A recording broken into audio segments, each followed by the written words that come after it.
jellyfish have mechanisms of self-repair. They're constantly getting bitten by turtles and chunks getting taken away. 50% of the jellyfish population are wounded.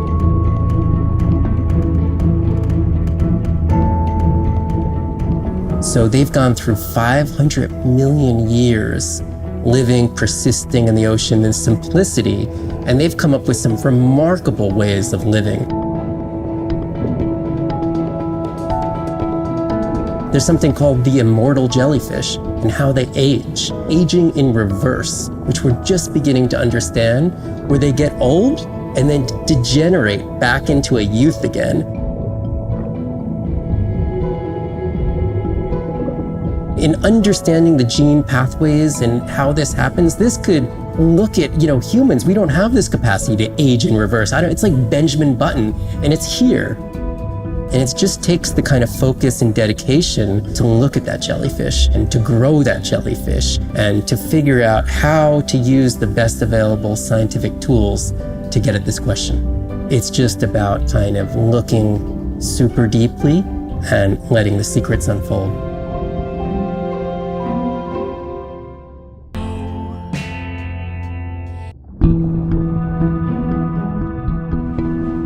The energy from our star flies through the universe, through our atmosphere, and hits us at the ground. But now, when we go underwater, the ocean properties of water are like pure blue filter. So it's going to filter out all these other wavelengths except blue. As you go down further, it's primarily blue, blue, blue till 700 meters. And at that level, there's still faint photons of sunlight in the blue range. And we call this the twilight zone. And there, animals are still perceiving a tiny little bit of our sun's energy. Below this, it's gone. 24/7 darkness.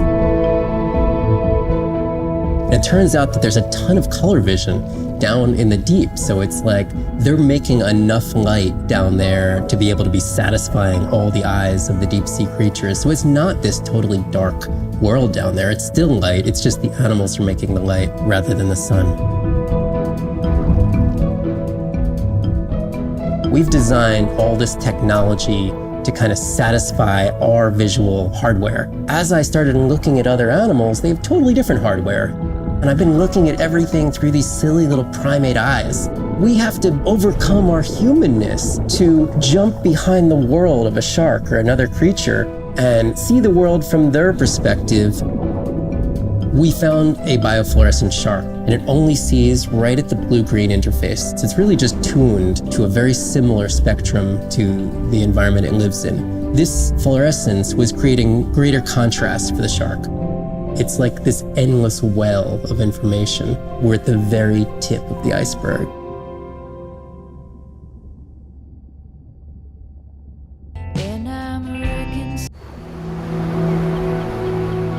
These animals travel thousands of kilometers, navigating open oceans that have no physical landmarks. They have that innate ability to find their way.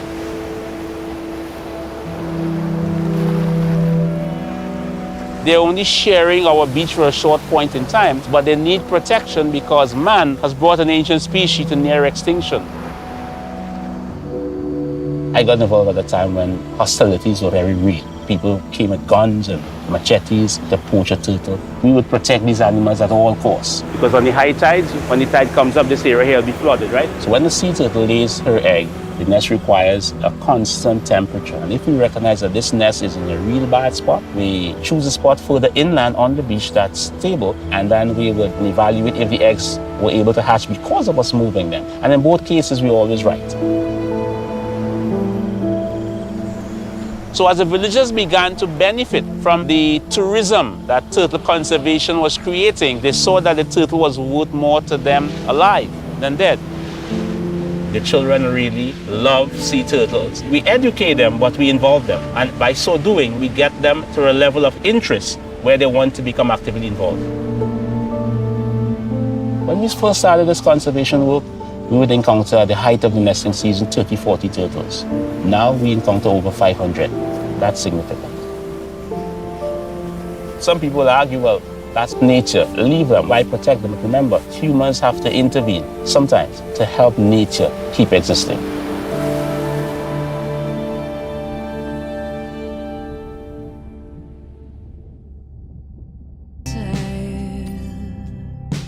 For a little while. Day 12. Spent the last 5 days on an endless... I'm in and okay. You sure I can't talk you into another test dive at this depth before we stream? Enough test dives. It's not like I'm doing a spacewalk. Well, with this suit, you probably could. Are we gonna talk about suit crush depth again? I think we can probably roll. Starting the live stream. Welcome back, ocean friends. Tonight, I am deep. Midnight zone, no light from the surface deep. Tonight, we're using Andre's lure drone to mimic the Atolla jellyfish to lure large predators like the giant squid. It's certainly not all my tech. I'm building on years of prior research. Don't forget our mission to the brine pools. Oh yes, Arena will fill you in on that later.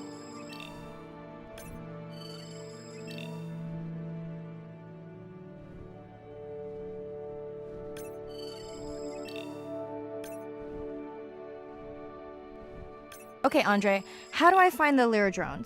Look for blinking red lights in the water column.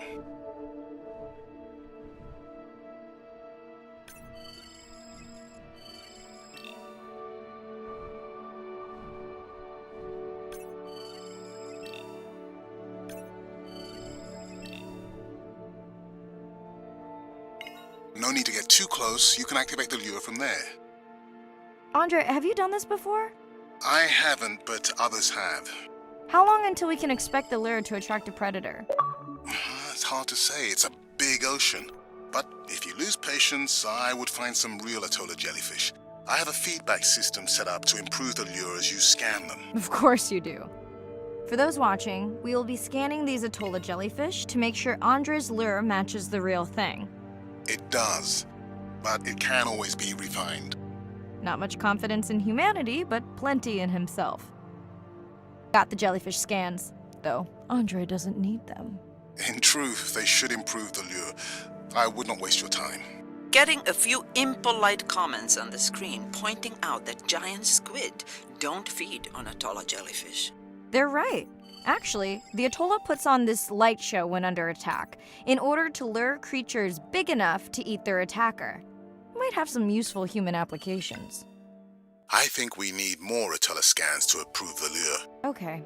Whose idea was it to live stream this particular dive? I am glad I can't see the comments. I would agree. My grandmother had a saying for times like this. I'm not going to try my grandmother's accent on a live stream, but loosely translated, it means if you get bored waiting for a giant squid, you can always go to a brine pool. That's a pretty specific saying.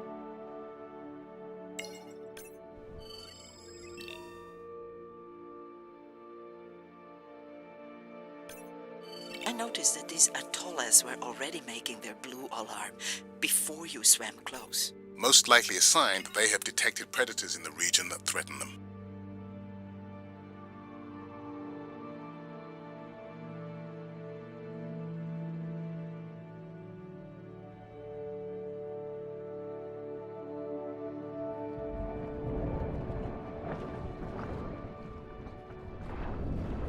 That gave me a chill. Whoa.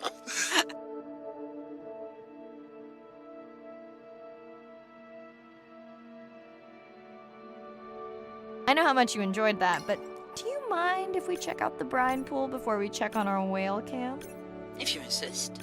You got what you wanted. This is my giant squid. Is that another one of your grandmother's sayings?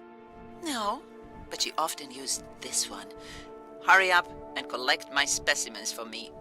What an expressive language. It's no giant squid, but I promise you, you won't have to wait to find it.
At long last, welcome to the brine pool. I know it's really a salt lake under the ocean, but it looks more like a witch's brew. I have been teasing Arena, but a brine pool is a diverse microenvironment within the ocean. It has its own ecosystem. And each one is unique. So that means the microbiology is unique and could hold groundbreaking solutions to human problems. Each time I take new samples into a lab here on this ship, it's this magical discovery moment where I tingle all over. I fund my own research so I can pursue what I know to be important. And people ask me, how much money are you going to spend to collect some bacteria at the bottom of the ocean? If these bacteria hold the cure for a disease that relieves even just a small amount of human suffering, how do you put a price on that? That is some giant squid.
Mirai, pushing you a waypoint. Sperm whales are back on the hunt. Look for the drones. They will seek out the sound of the sperm whales and then idle nearby. We hope that today, Andrea's tech will make it possible to document how a sperm whale hunts the giant squid.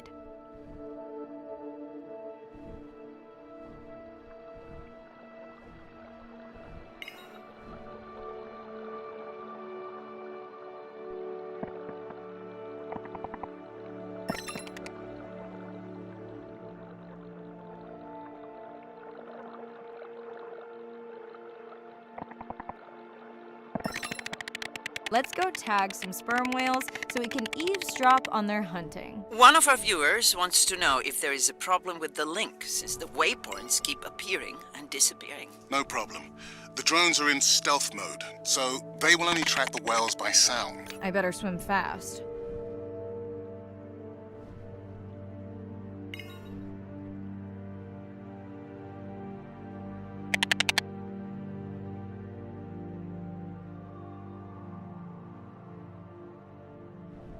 We'll keep good watch over you.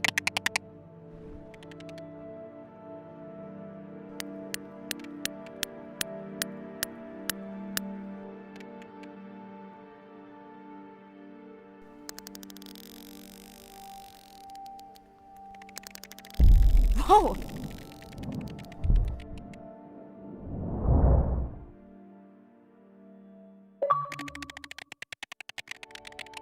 What just happened? I think the squid knocked the camera right off. I had that camera feed in full screen on my visor, and for a second, I thought it was lights out for me.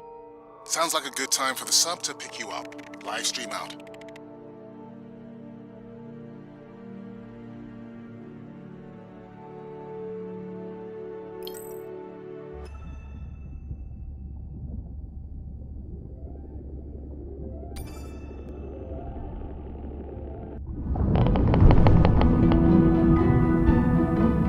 Sound to whales is everything. It's their hands. These are animals with the biggest brain on Earth and the most powerful sonic apparatus. They spend a lot of their time deep down. They're diving for an hour at a time in darkness.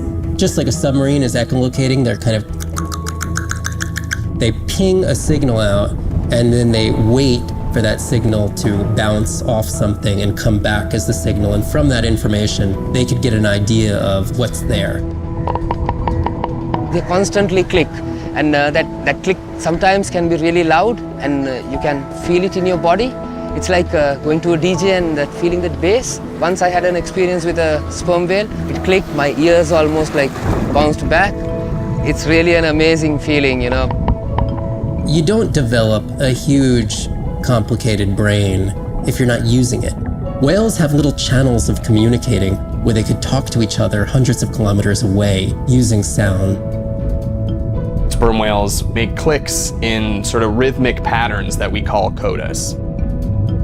Any family might have 20 to 25 different coda patterns that they use when they're having conversations with each other. And some of them are unique to different places in the world. In the Eastern Caribbean, they make a lot of what we call a 1 + 1 + 3. That sounds kind of like this. And that's only ever been recorded in the Caribbean. And it's been identical for the last 35 years. These are really different ways of life that are being labeled by these coda patterns. In the same way that human language is kind of a shorthand for where you come from. You can make a lot of missteps when traveling simply by speaking incorrectly or introducing yourself differently. Do you hug? Do you shake hands? Do you bow?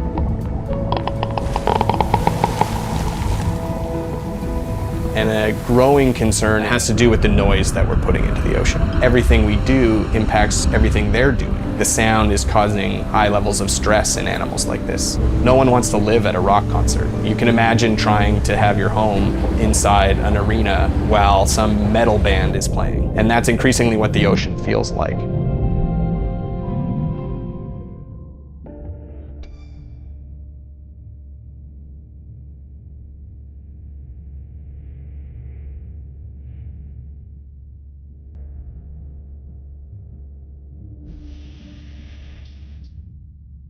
It's Irina. Since there's no dive today, I'm going to lose myself in the wet lab to work on those samples you sent up from the brine pool. Hey, have you listened to my daughter's track? Interesting, right?